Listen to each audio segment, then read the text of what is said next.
Hello, night dwellers. How is everyone doing tonight? Hello, hello, hello. Everyone in YouTube is fine, but tonight I am going to be moving over to my other TikTok channel and going live there tonight. So I am just coming on here to let everyone know that I am moving over to the TikTok channel Twisted Tales Live, back up in about 2 minutes. So come on in and enjoy yourselves.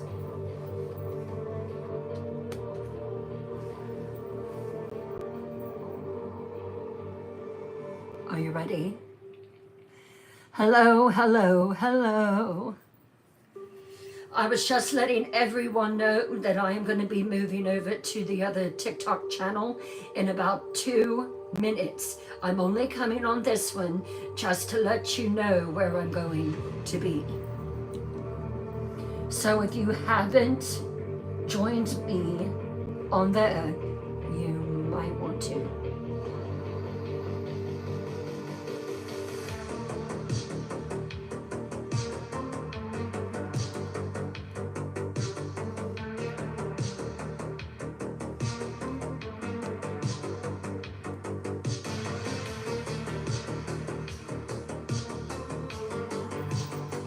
Hello, everyone. Hello there, Miranda. How are you? Do you all notice the YouTube land? They go a little closer tonight. Did you notice that?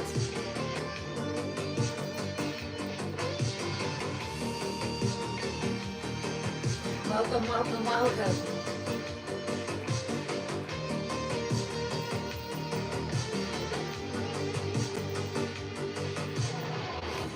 All right, I am getting ready to make the move over to the other TikTok channel. I'll see you there.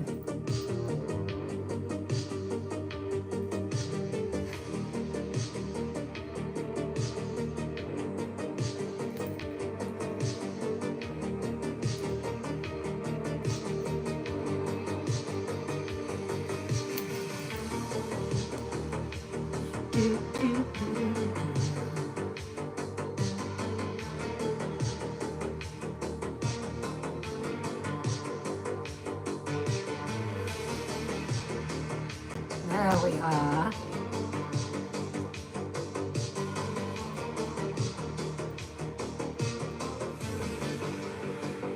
So we're going to be over here for the first half. Just so everyone knows. And it doesn't look like I'm going to be able to put anything up on the screen as of yet.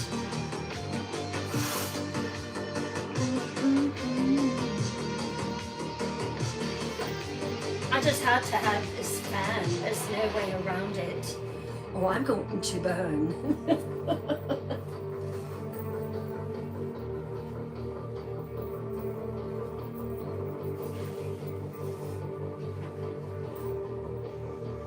Hello there.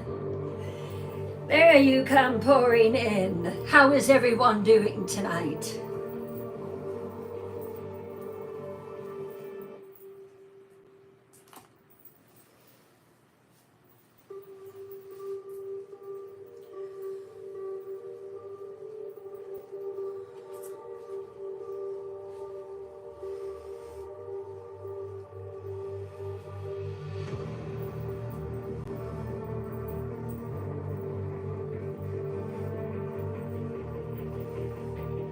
That's pretty.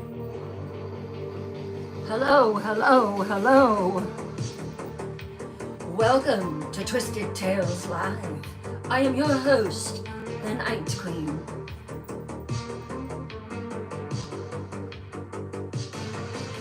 I'm not sure yet, Kimmy. I will have to check on that.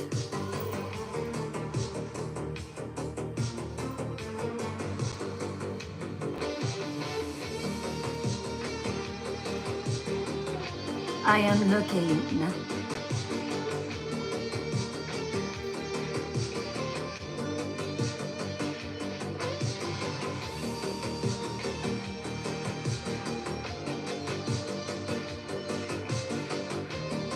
It's not.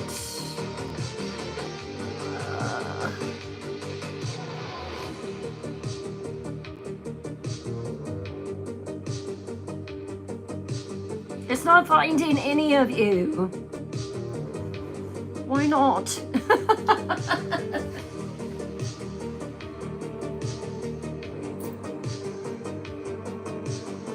Huh.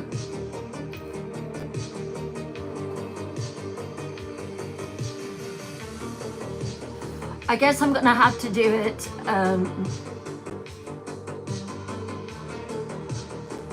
Who has joined me over here?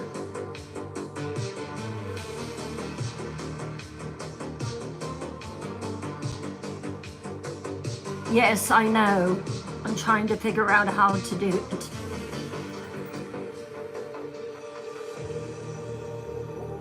It should let me do it. It's not. Let me see.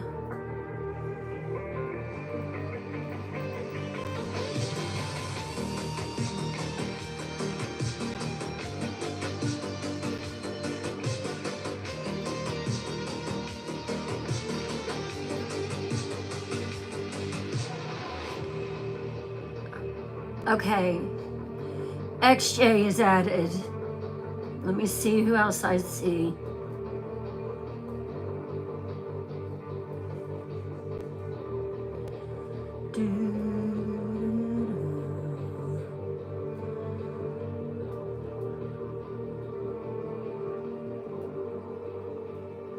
Let me see here.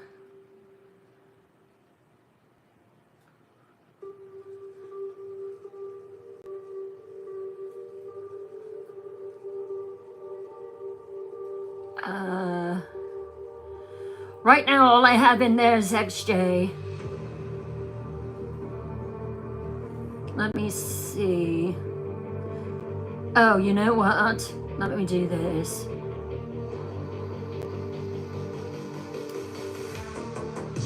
Hello there. Come on in, make yourself at home. Hey, Marine's daughter. Hey, Shirley.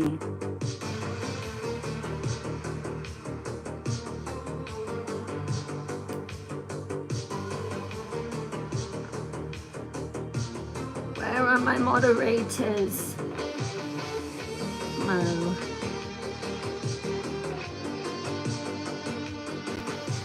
It's probably because I have to follow you, I'm assuming.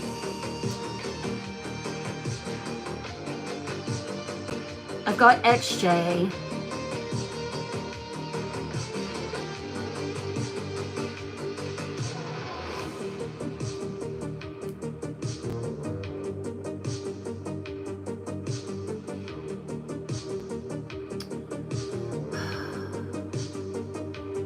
All I have in there right now is XJ. It's all that's showing for me. And I don't think there's a limit on how many I can have. It shouldn't be. XJ, you might be on your own until we get everything all set up here.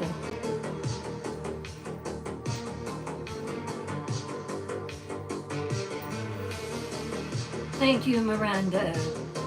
Hello, Anna. Hello, Anne. How are you? Hey, Wolves Whisper. Hey, Mary. It's a lot better on YouTube. Oh, that's good to know, Kathy. Hey, XJ. Hello, hello, hello.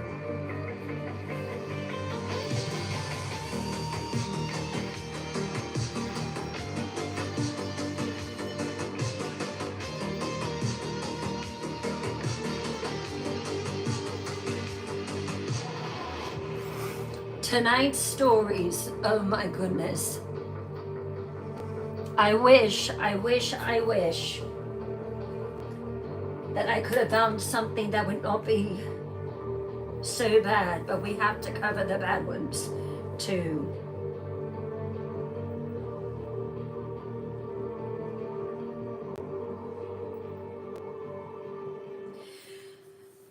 How is everyone doing tonight?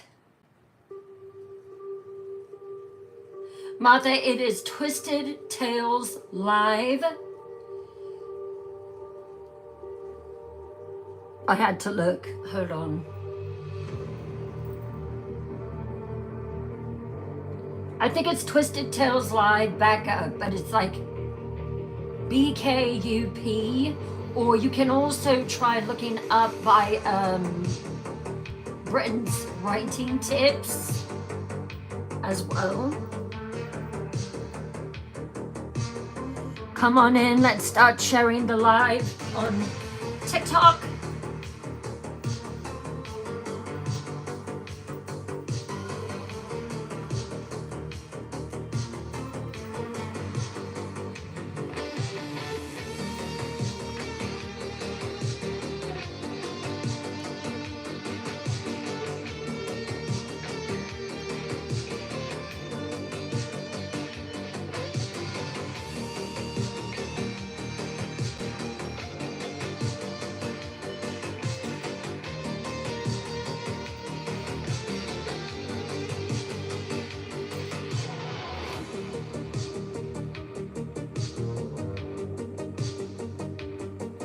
Hello, Paula. How are you, darling?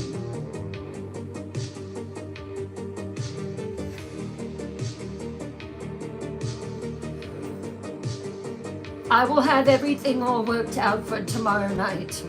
Well, we won't be on here tomorrow night. It will be Thursday. So I will have all the mods in that backup channel. Don't forget, when we go to the second story of the evening, the Serial Unaliver, we'll be going back to the regular TikTok. Okay? This is just to get us acclimated to being on a different channel.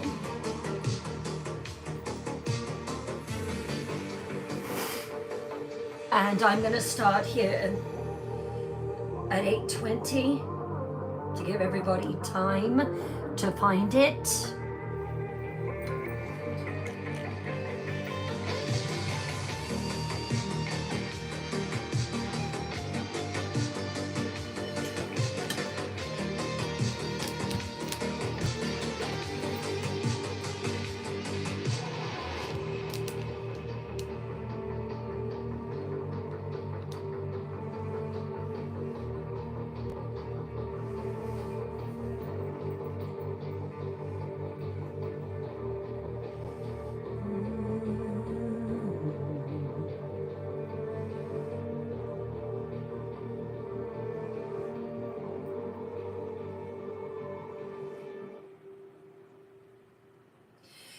Five more minutes. Hello, hello, hello.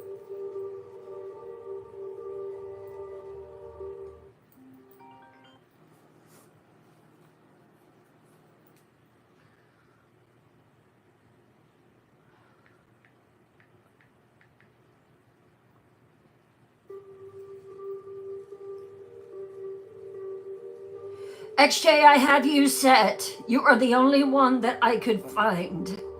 You were it. So you should be a moderator.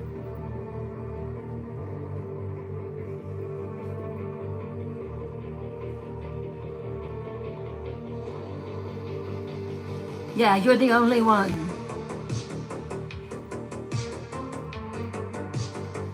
Let me see if I can go in and add someone else.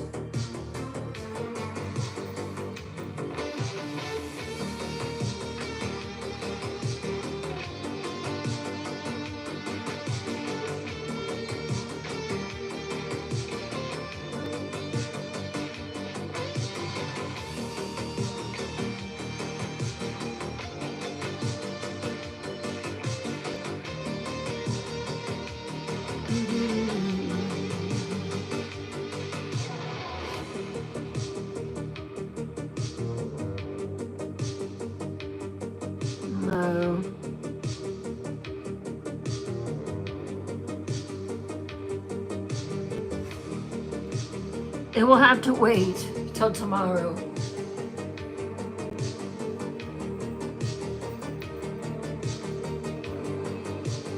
Hey, Kimmy. Hello, Tara. Hey, Eric. I am good, Paula.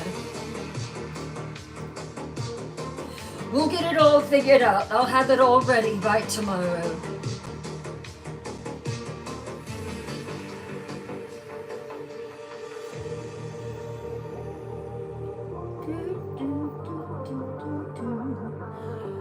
Three minutes.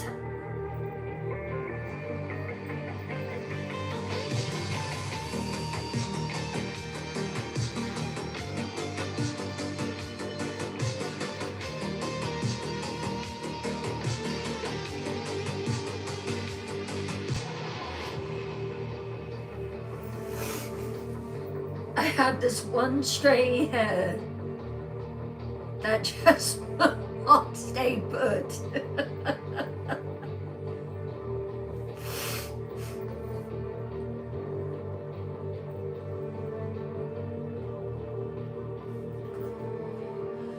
All right, we are going to go ahead. Thank you everyone for being here tonight.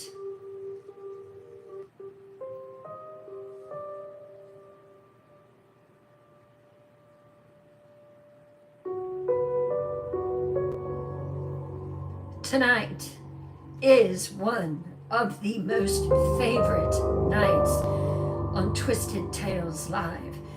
Why? Well, it's true crime and serial homicide night.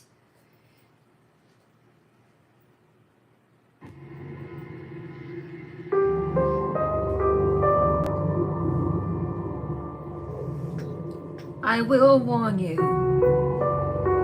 tonight is going to be absolutely chilling. More chilling than one that I did in quite some time. The first one will be Vera Jo Regal. This one was submitted to me as a request from Who's That Girl? So if you are listening tonight, then this story is for you. But first, let's begin. Lower your lights. Light a candle for ambiance. Lock your doors. Pull your curtains nice and tight. Wrap yourself in your warmest blanket as I begin the story of Vera Jo Regal. Shall we begin? Then let me know that you're ready.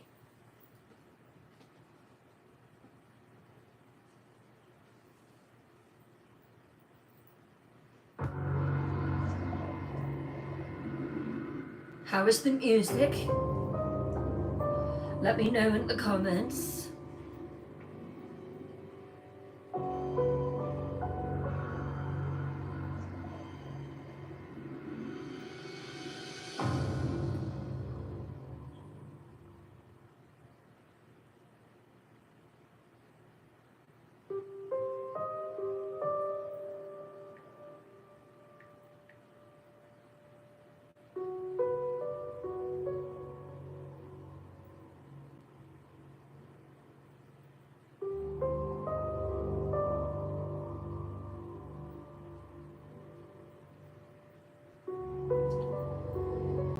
I had never heard of this one.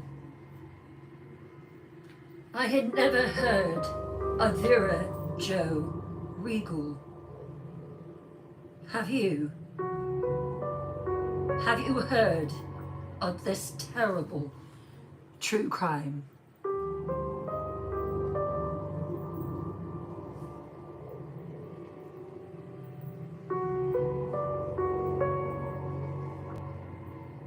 Is it too loud?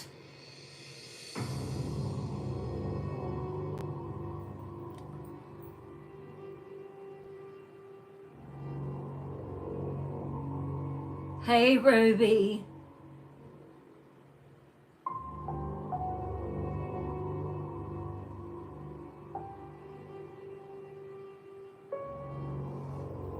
The music sounds muffled. Hey, Judy.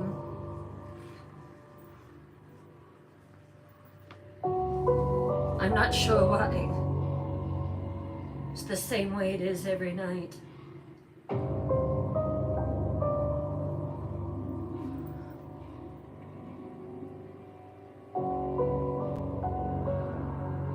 I'm not sure.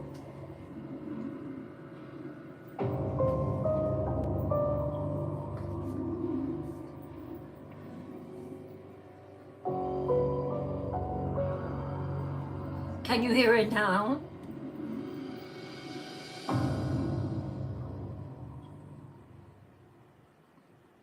I could see back.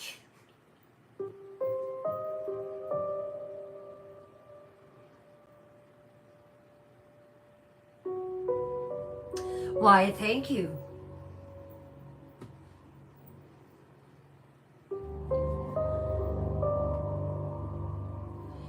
Hello.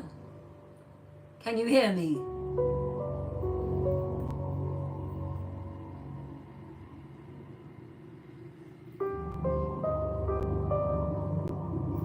Hello, James Schwartz.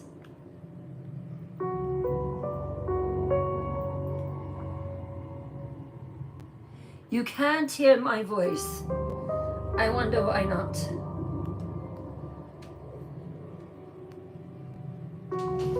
Can you hear me now? It could have been that I was halfway turned down. What about now?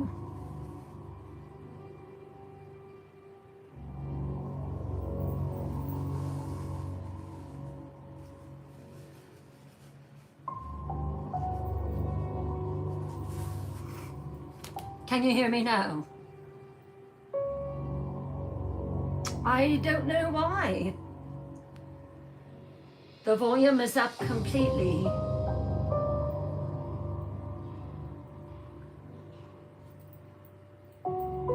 Let me see.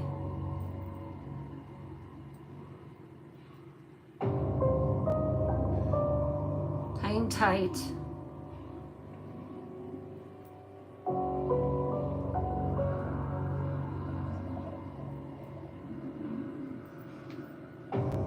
What about now?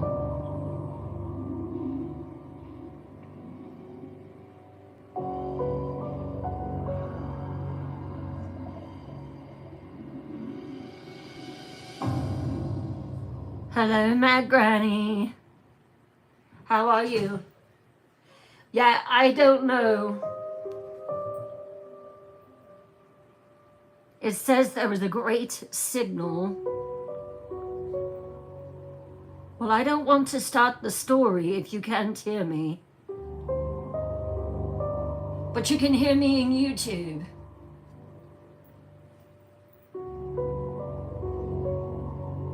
Okay.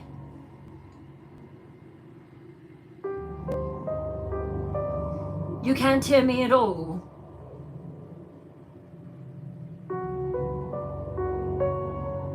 Okay, well, I'm gonna go ahead with it. And we'll take it from there.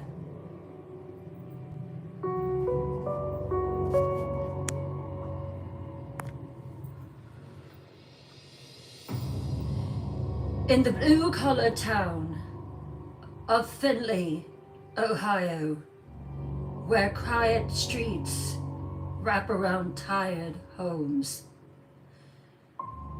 a young woman with a soft voice and an open heart slipped through the cracks of a system meant to protect her. Her name was Vera Jo Regal. She wasn't what the world calls normal. Born in 1986, Vera had been labeled early in life. Developmental delays, learning disabilities, a cognitive age closer to 12 than 20. She struggled in school, but Vera loved people. She smiled too quickly. She forgave too easily. She trusted absolutely. That trust would end up finishing her. Vera had survived a childhood that left invisible scars. She'd been hurt by the one person meant to protect her, her father. He would eventually be sentenced to 20 years for what he did to her. But no courtroom victory could undo the way Vera learned to survive. She learned how to survive by making herself small, agreeable, and silent. All that Vera Regal wanted was to belong. That's all she wanted. At 19, she met a boy named Zachary, and when I say boy, I mean boy. He was 12 years old. But like Vera, he had cognitive challenges as well. They connected quickly. In Zachary, Vera saw someone who didn't make her feel broken. Someone who looked at her like she really mattered.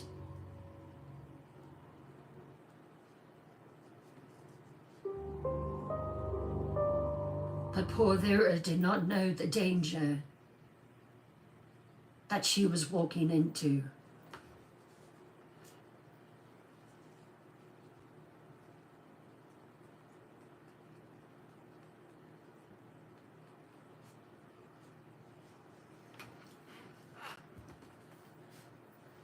One second.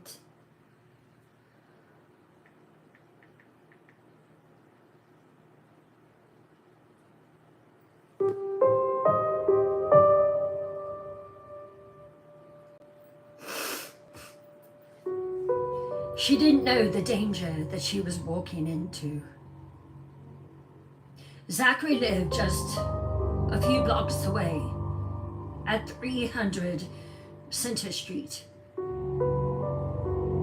It was a sagging old house with dark windows and an even darker reputation.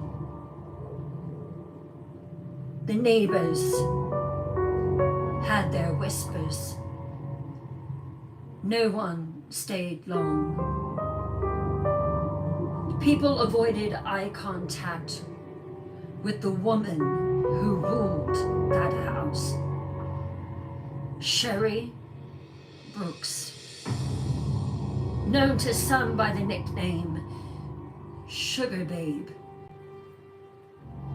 To Vera, Sherry seemed kind, welcoming even. She offered her a place to stay, praised her, promised her a family as she had never had before. For the first time in a long time, Vera thought she'd found safety. But predators don't always show their teeth immediately. Sherry Brooks was no ordinary matriarch. She was manipulative, controlling, charming even, when it suited her, that is. But Sherry Brooks was always watching. Always. Some said she had a way of pulling people into her world and bending them to her will. So Vera moved in. She brought her things, her clothes, what little that she had, her notebooks, her hope. She wanted to be part of something, and for a while, it seemed like she was. Sherry treated her sweetly. Zachary, the 12-year-old boy, seemed to care. The house, though strange, was full of life, laughter, happiness, tranquility. But underneath the surface, the walls were already beginning to shift.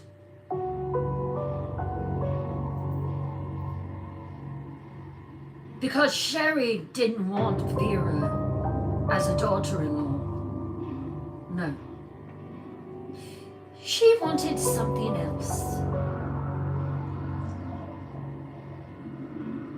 And by the time that Vera realized she was no longer a guest in the house, but property, it was too late for her to escape.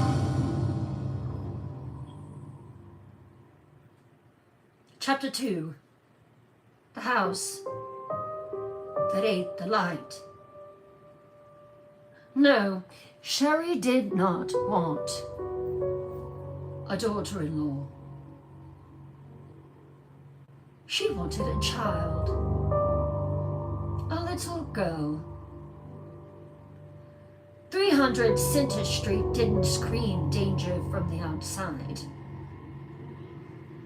It sagged like most homes on that block. Tired paint, a crooked porch, shades drawn tight. But inside, light didn't behave the same. It faded faster there. Shadows moved longer. Even on clear days, it always felt dark. That's what Vera first noticed. She tried to ignore it as best as she could. She told herself it was just nerves, just her imagination. She didn't want to seem ungrateful after all. Sherry had taken her in, given her a home, married her to her son, hadn't she? She'd given her a bed, a roof, a family. But almost immediately, that kindness came with expectations. Vera was expected to help, not with little chores, you understand. Everything. Dishes, laundry, caring for Shara's medical needs, cleaning messes that weren't hers. She was a servant. Her hours weren't hers any longer. Her name was called more than anyone else's, and not with affection, but with commands. And if she hesitated, she was met with silence, cold glares, sarcastic laughter from Sherry's other children. One time she asked for $5 to go to the store. Sherry told her, "Well, Vera, you have to earn it. Nothing is free in this house. Nothing." Then she took Vera's Social Security check.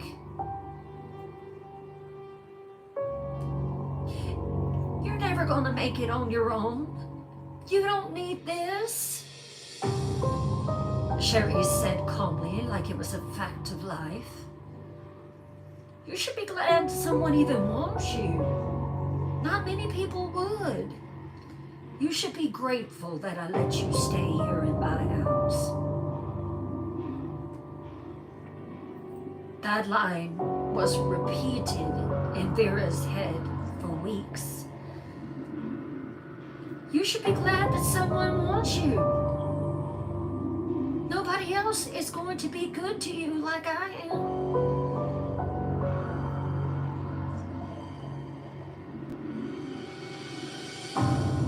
Vera began gaining weight. She began to feel sick in the mornings.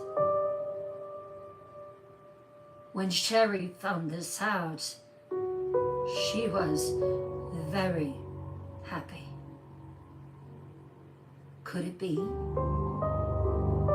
Could her daughter-in-law be pregnant with Zachary's child, her 12-year-old boy?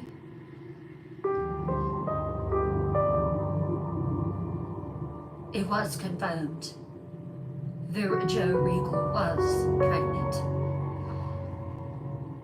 But she began losing weight. She was so sick. She wasn't allowed to eat with the others. She got leftovers, sometimes scraped from plates. Her clothes began to hang loose except for the baby bump.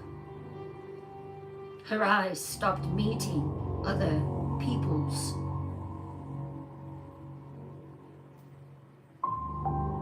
And then one day, without warning, Sherry told Vera she was being moved to a new room. But it wasn't a room at all. It was a closet. No window, no light, just a blanket and the sound of mice scratching inside the walls. This will be more proper for you being with child. You don't want to move around a whole lot. And you'll stay here until you learn how to respect this house. Just because you're having a baby doesn't mean that you're not going to clean and do your chores. Vera believed her. Vera always believed her. She believed it was punishment, that she had failed somehow, that she deserved it. Because Sherry didn't raise her voice. She didn't have to. She controlled her house like a queen. Her throne was a battered old wheelchair. Her crown was fear. Her soldiers were her sons. and her silence. She broke people slowly, not with fist, but with whispers, with reminders of what they were without her. Nothing. Worthless. Alone. And so Vera stayed. Night after night, curled in that closet, whispering to herself that it would get better for her, that it was just a phase, that families fight. She would work harder to please Sherry. But the truth was, she wasn't living in a home at all. She was trapped in a system with a name and a front porch, and it had already begun to feed on her.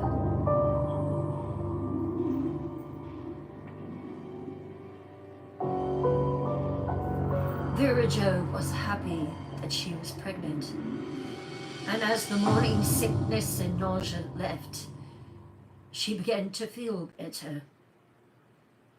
She smiled. She had a reason for living now. For a moment, that darkness that had been closing in on her cracked open. Sherry changed as she began to see Vera growing bigger with her grandchild. A sliver of light, a sense of purpose. I am going to be a mom. She pressed her hand to her stomach and whispered promises into her skin. Promises of love, of safety, of being the kind of mother that Vera Jo had never had. But someone else already had plans for their baby, and she didn't know it. Sherry Brooks, her claws sharpened, her mind resolute. She knew exactly what she was going to do.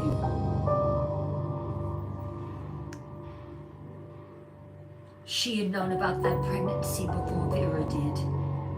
She had planned it, had talked to Zachary, told him what he had to do. And unlike Vera, she wasn't overjoyed for a new life. She was overjoyed for one reason. She took her to the doctor's appointment, where they would determine what the sex of the baby was. And when she found out that it was a girl, then she was happy. Sherry had lost custody of her own daughters long ago, one after the other, taken by the state for reasons no one liked to speak about. Allegations that made people shift uncomfortably in their seats. Some said Sherry had never been the same since her daughter Maria was removed from the house. Rushed to the hospital with unexplained injuries. Now, Vera's baby was a second chance.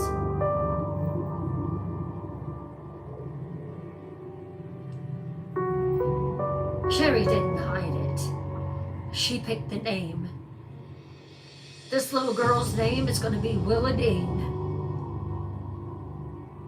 She told Vera, "You're not capable of handling a baby, so I will take over the handling of it.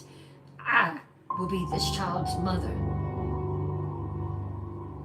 She referred to the child as my baby wherever they went, even before she was born, told Vera, "You're too simple to be a mother. You can't handle a child. You can't even handle yourself. The baby needs someone strong to raise her. She needs me."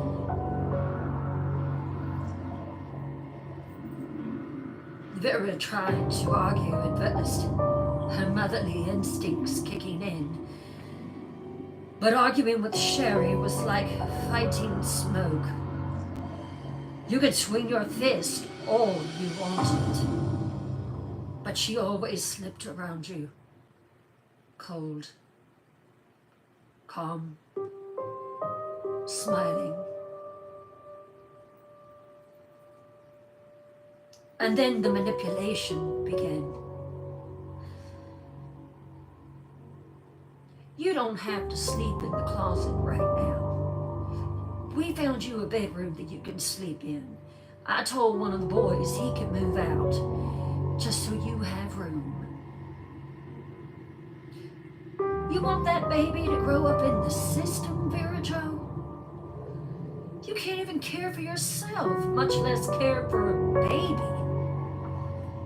You'll lose her, you know. You'll lose her. They're not going to let you keep her.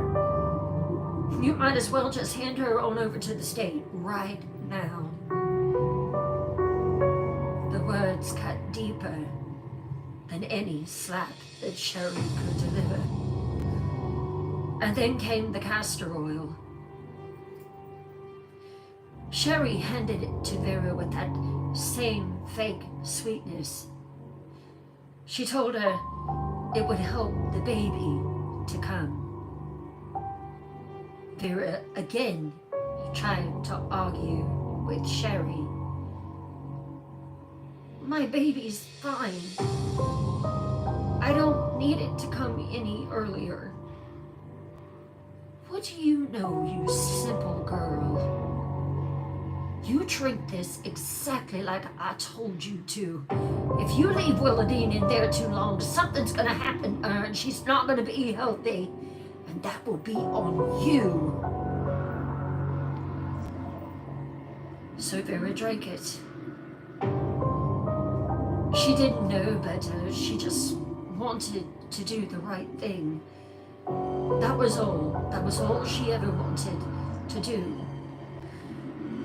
That night, her contractions started. She went into labor weeks earlier than she should have. At the hospital, she was scared, shaking, crying. She wanted to hold Willadine first, to see her, to name her.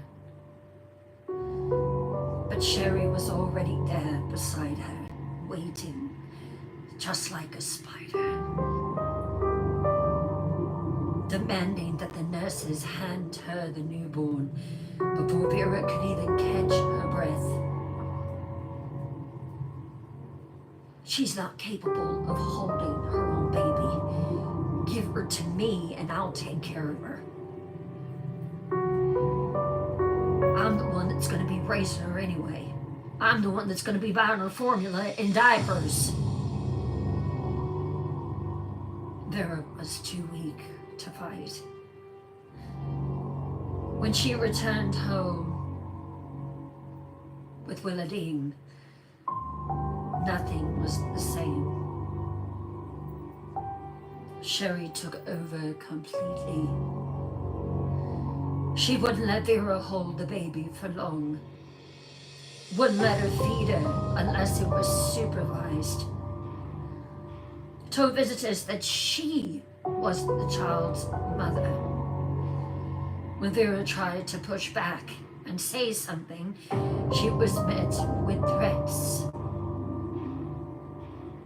"If you try to take that baby from me, Vera Jo, I'll make sure you never see that child again."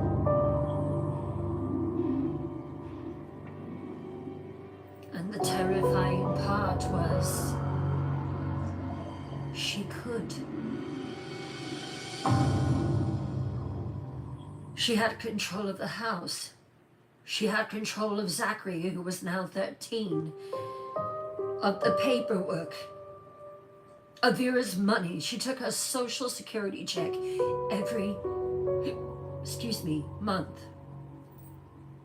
Willadine wasn't a baby to Sherry. She was a possession, a trophy, a do-over. And Vera,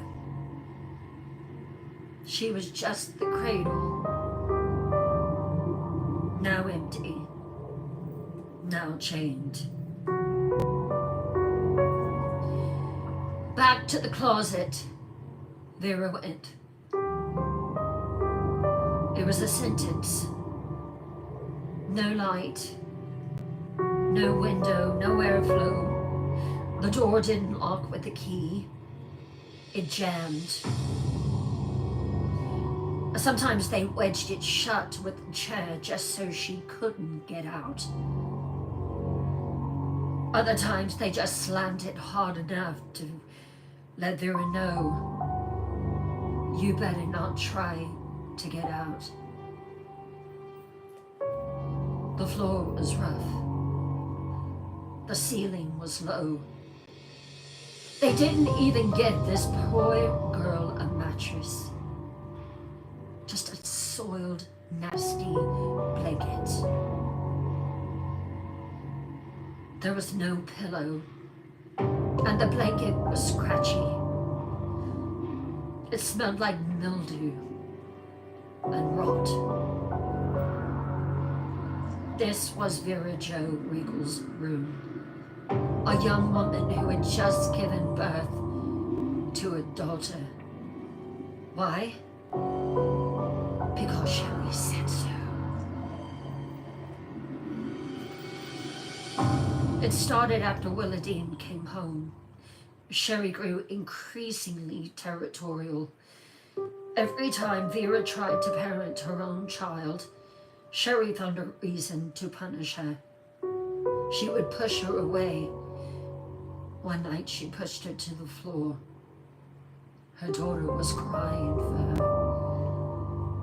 Vera was holding her wrong. The bottle was too cold.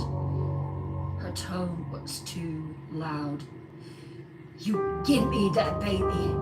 You don't know what you're doing with her. It didn't matter what she did. One night, after Vera asked if she could take Willadine to the park, Sherry stared at her in silence, and then rolled herself to the center of the living room in her wheelchair and said, "You don't deserve your own bed tonight. The closet is too good for you. You can sleep in the hallway." And from that night forward, she slept in the hallway. You'll think that closet was the Taj Mahal when I'm done with you, girl. This will teach you to say one word out of turn.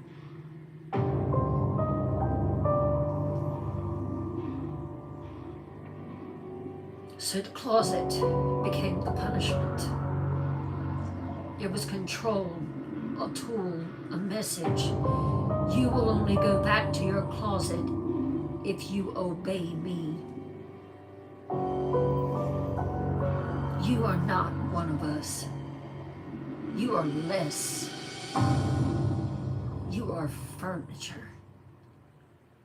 It was told later that Vera was laying in the hallway trying her best to sleep, and Sherry purposefully rolled her wheelchair into her ankle. The rest of the house functioned normally. Laughter drifted in from the kitchen. Loud music shook the floor. Games were played. Meals were served. And Vera, back inside the closet now, because she had been a good girl, heard it all like a ghost trapped behind drywall. At night, when the baby cried, Vera would press her ear to the wall and whisper songs to her. It was all she could do.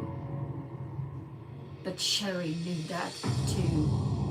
She would knock on the wall and say, "Vera, shut that up! You're keeping that baby girl awake!" Sometimes, to hurt Vera, she'd bring the baby just outside the closet door and talk sweetly to her. "It's okay, Willardine. Mama's not coming to you tonight. She's being punished." And then she'd wheel away with Willardine in her arms, and Vera would cry silently into her blanket. During the day, she became completely invisible. No one made eye contact with her. She was called when there were chores to be done, the dirty ones, cleaning unspeakable things from the floor, changing bedding that nobody else would dare to touch, taking out trash others had stomped on. Food became rationed for Vera. Vera was told to eat only after everyone else had. Sometimes it was only scraps, sometimes nothing. Once she was given a plate of cold food with cold grease on top of it and told it was her dinner. Sherry stopped using her name. She became her. That girl. That thing. And slowly, Vera began to believe it, because when you are told day after day, hour after hour, minute after minute, you begin to believe it.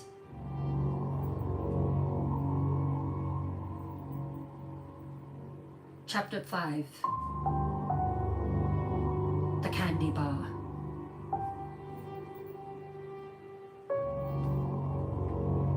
It was still there. A Kit Kat bar, half melted, dusty, sitting on the mantel above the fireplace like a relic. This candy bar had been there for over a year. No one touched it. No one dared. Why? Well, it had been placed there in memory of her son, Kevin Jr., who died in a tragic car accident while high, according to the rumors around town. The candy bar had become a shrine. Sherry had found it in the mingled mess where her son was taken. It was a sacred object in a house full of chaos. But Vera was starving. She had not eaten for 2 days.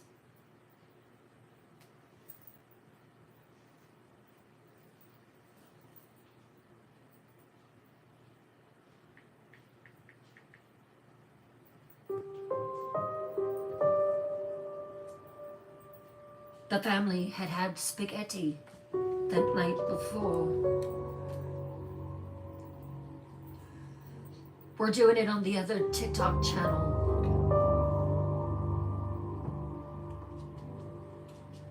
The family had spaghetti the night before, but by the time that Vera was allowed in the kitchen, The plates had been completely scraped clean. She drank from the faucet. Her stomach growled so loud in the night, she couldn't even sleep.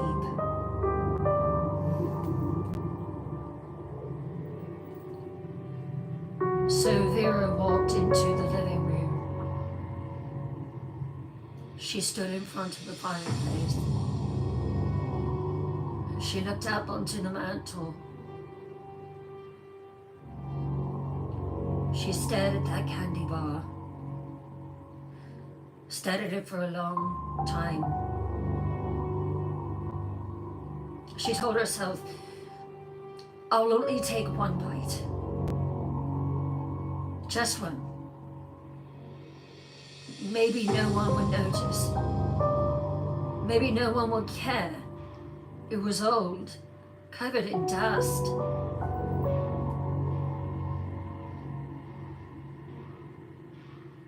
Vera Jo took the Kit Kat bar down from the fireplace mantel. She unwrapped it slowly. She tore the paper.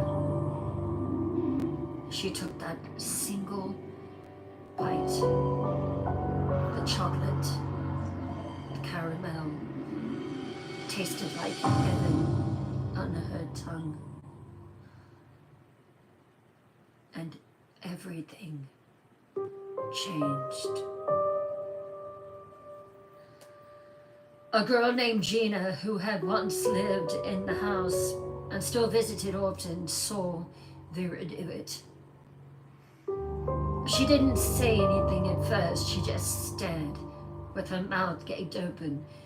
She could not believe that she did it. And Vera, in her hunger, she didn't even notice. But that night, the house turned. Sherry summoned everyone to the living room. Sat like a queen in her wheelchair. Called Vera into the living room. Get yourself in here. Daniel was there. Nicole was there. Zachary was there. Chucky, all her nieces and nephews were there. And Vera stood in the middle of the floor in front of Sherry. They formed a half circle around her.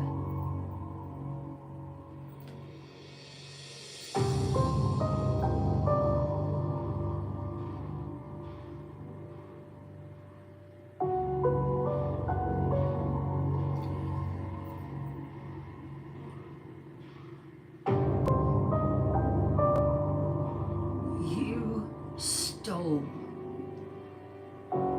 something very precious to me. You stole from my dead son. Sherry said quietly.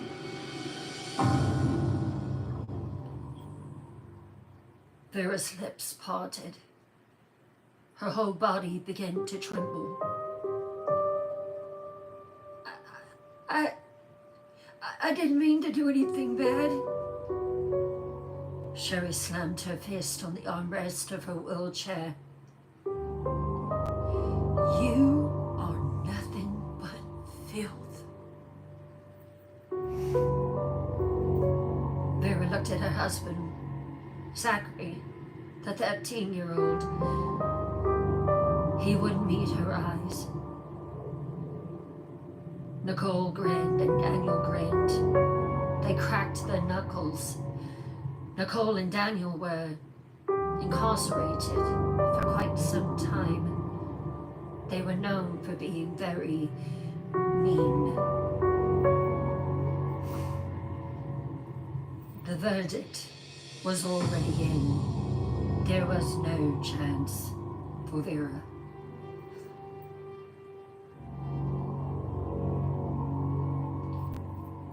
You know why why my son died? Because of people like you. You always take what's not yours, she hissed. Your baby, my patience, and now my son's memory. That's all I had left of him. That night, Vera wasn't just humiliated. She wasn't just locked in the closet like it normally would have been. She had crossed the line with Vera. Sherry made her stand in the center of the living room for nearly an hour, while the others spat words at her, insults, slurs, fantasies of what they wanted to do to her.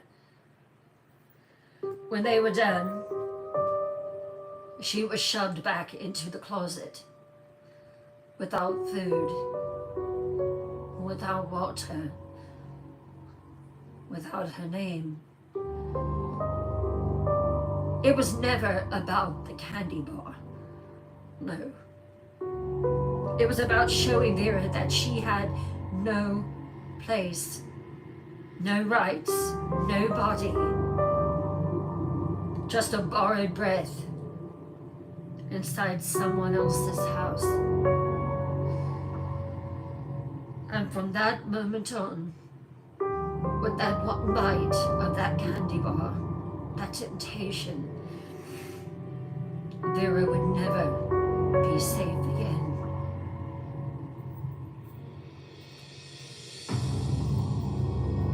This might be the only story that we get to tonight because it deserves to be told.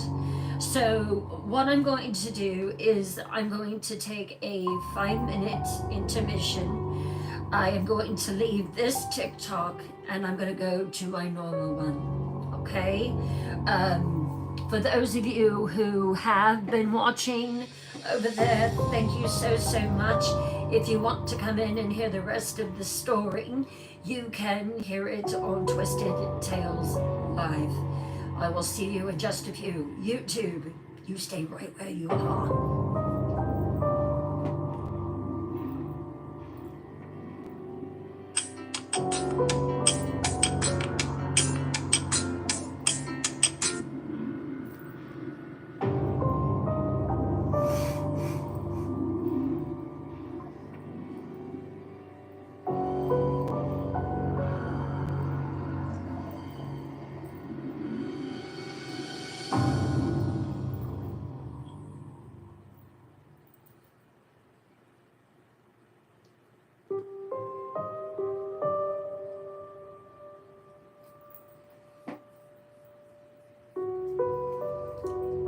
Hello all.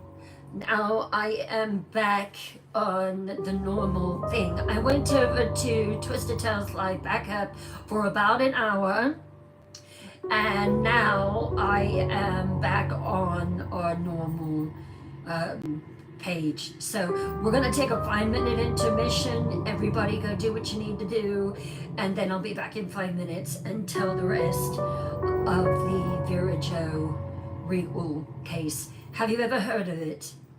Is it not one of the most heartbreaking stories ever? I'll be back in 5.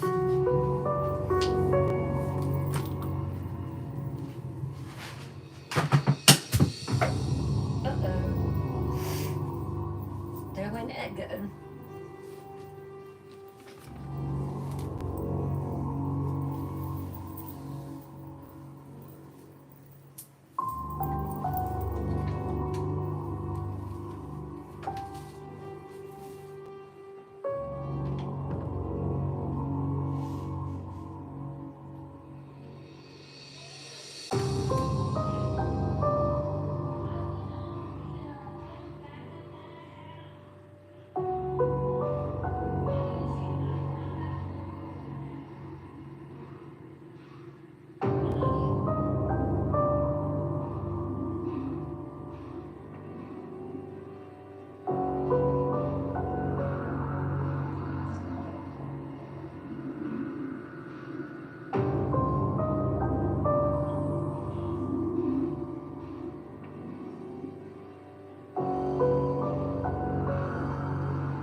Hello, hello, hello, hello. So I just wanted to bounce in and see what you're thinking of this case so far.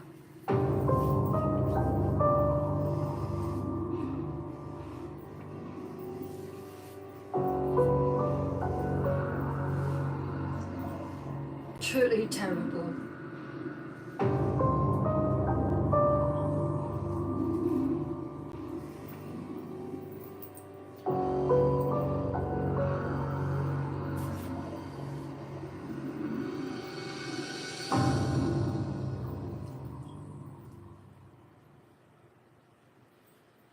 One of the most chilling that I've ever heard. I can honestly say that.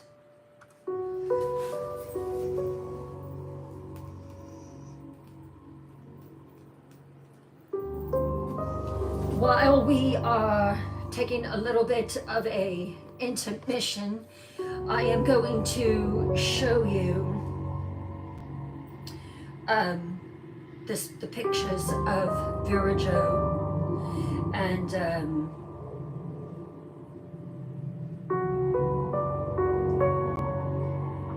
it's just absolutely horrible.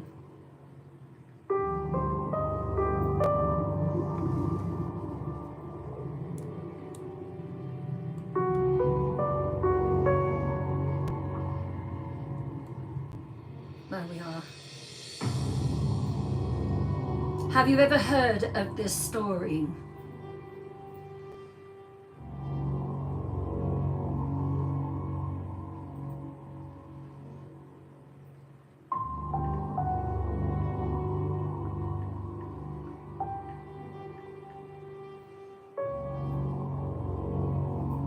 And there is actually a documentary on it.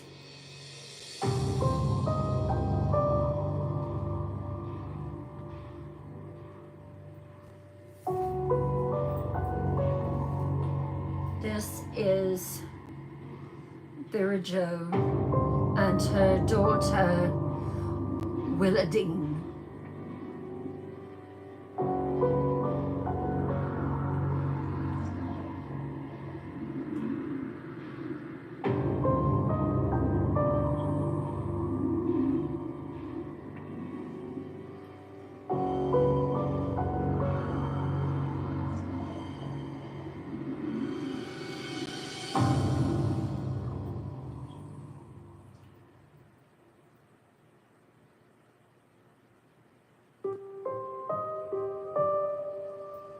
And then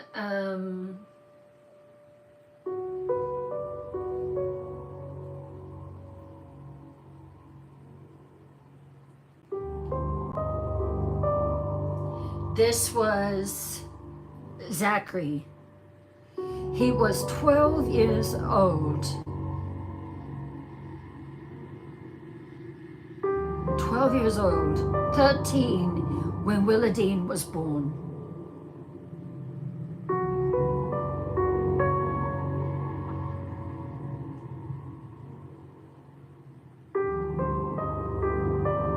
And then let me show you the true monster behind all of this.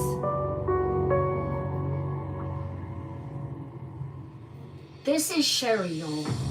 This is the woman that struck fear into so many hearts. This woman,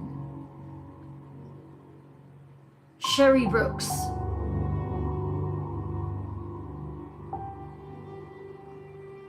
A monster.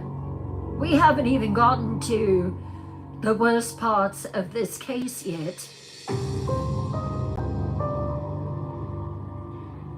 Sherry Brooks, the matriarch.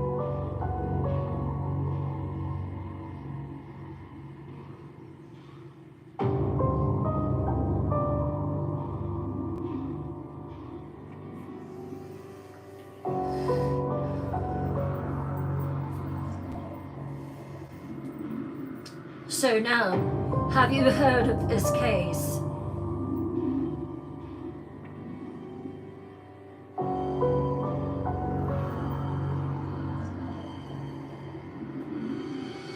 Missed you, Magic Moon.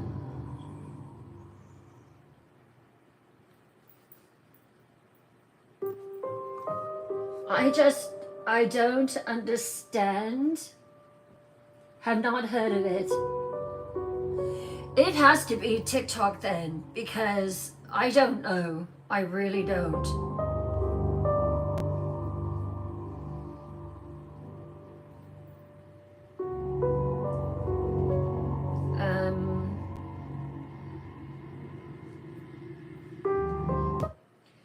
Let me try this.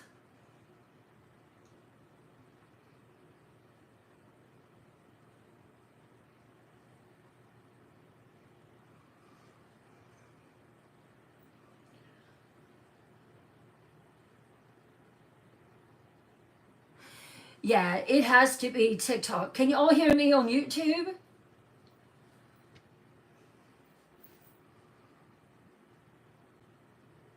I know, Kathy. She really does.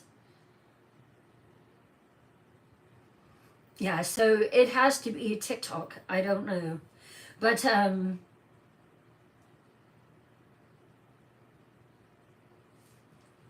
I just rebooted my iPad, but I really don't think that has anything to do with it, honestly.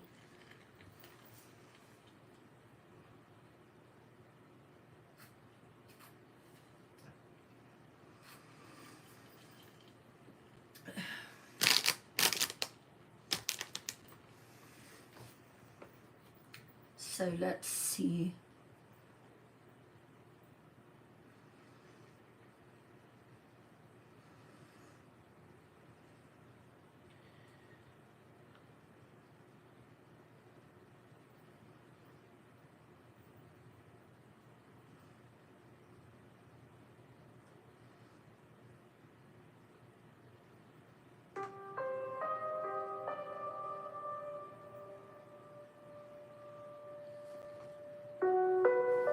Hello, hello, hello.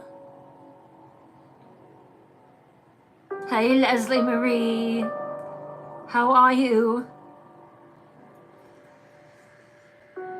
Is it a little better now? Someone let me know in TikTok.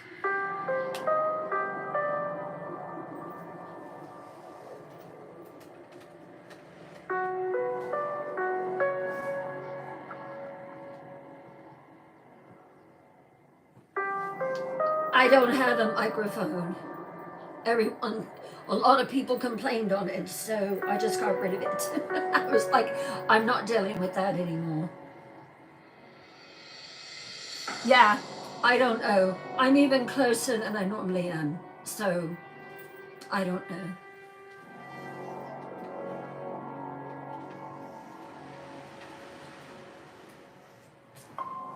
Not exactly sure.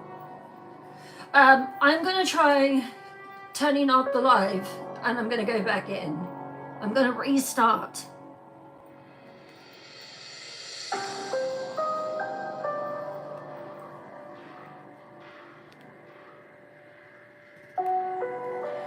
Doing a quick restart in TikTok, so just hang tight with me. I swear, if it's not one thing, it's another. I should be used to it by now.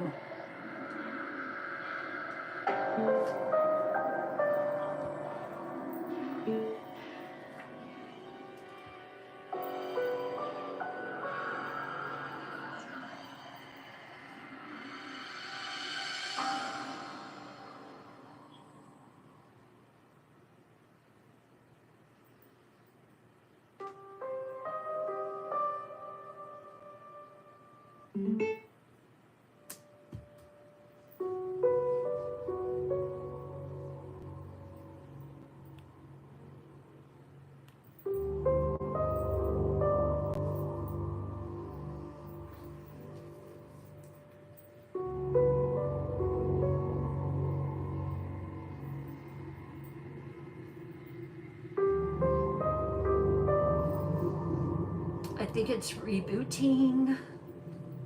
All right, let's see.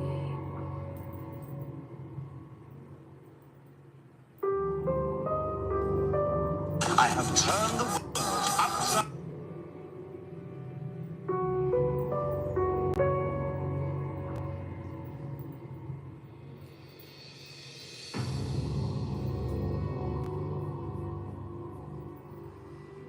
Okay, I've went out, restarted, came back in, so let me know if that does anything. If it doesn't, then it must be TikTok.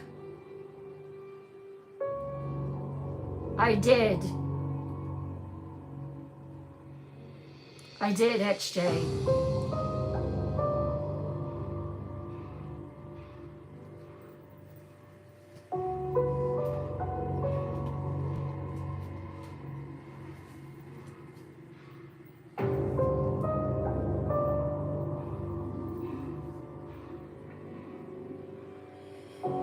Any better?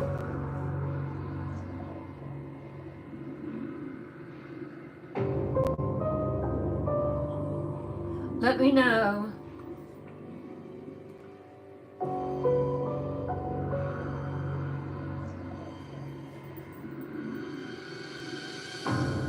There is no fan on.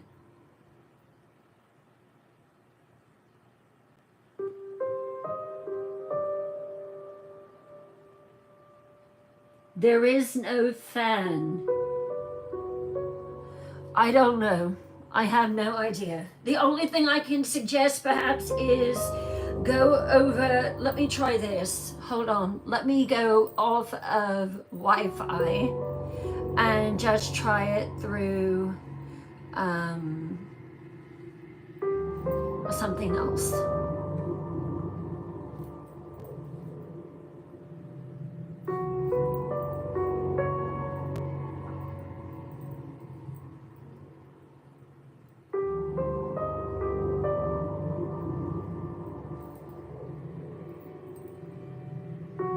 Okay, so now the Wi-Fi is off, and now it's just network.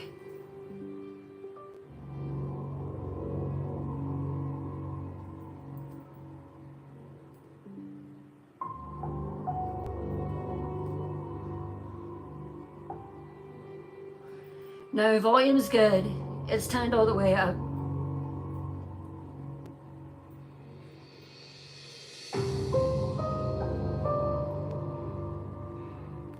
It is all the way up.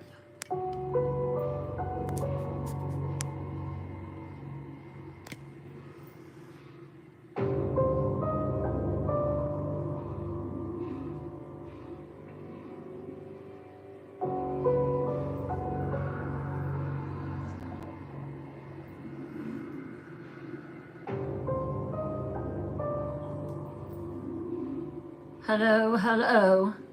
Hey, kiddo. How are you?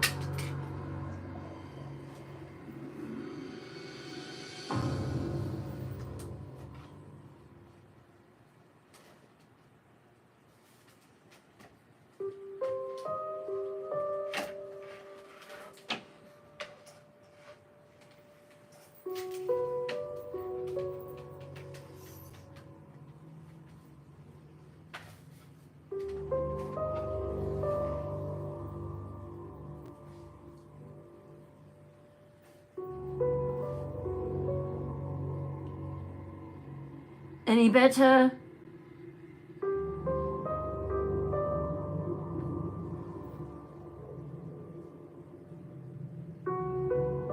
Yes, it most definitely is, Charmaine. Most definitely.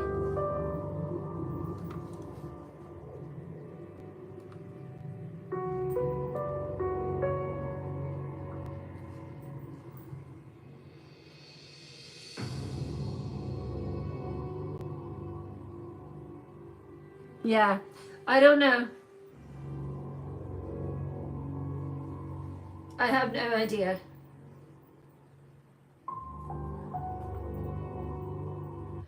What about now? No music. Still muffled?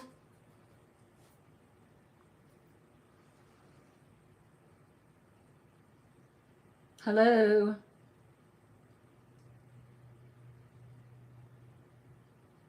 Can you hear me now?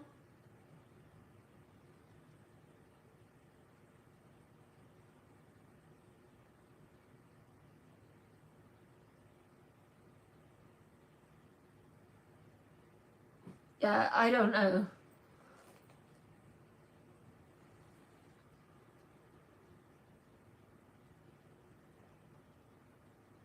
Is it any better?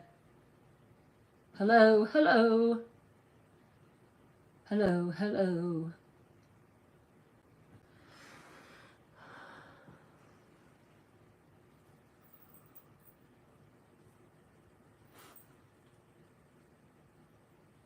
Hello, hello.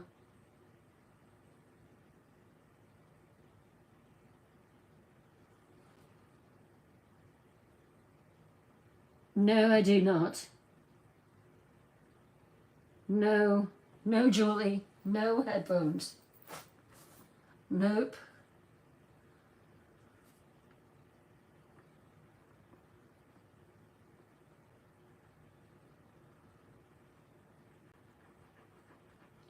Let me try something. Hold on. I'm going to end this here.